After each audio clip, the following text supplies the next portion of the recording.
naiintindihin ako magkatanong. Wait lang guys ha.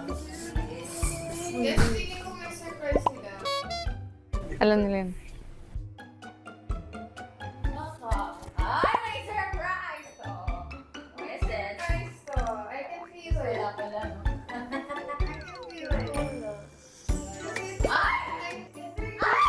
Hindi ko siya in-expect. I legit thought na there was something going on. Parang mga technical problems with the camera or something. Parang may surprise yata. Kasi I noticed the camera sa corner.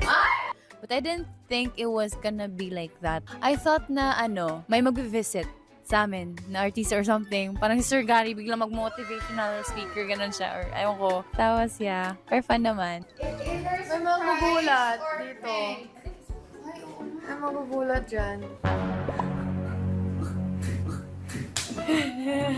Narinig ko nang may umiiyak. Akala ko nung una si Joanna na ipaprank lang kami, nagugulatin, ganun, and then tapos na interview na, confessionals na ulit.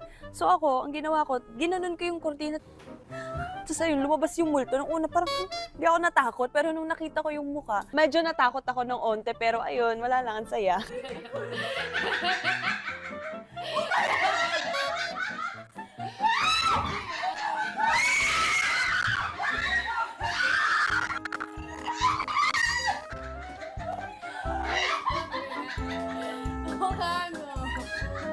Ito ba yung ano na kay Ate Colette? Kasama na No, I did not get scared. Kasi parang yung group namin na-anticipate na namin.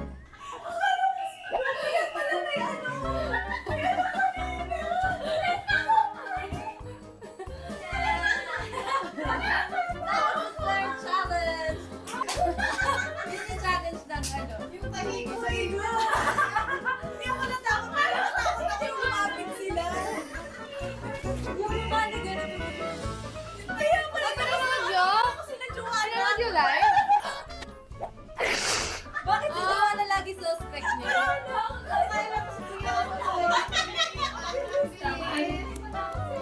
Sabi ko, may lalabas dito. Akala ko na si Yanson.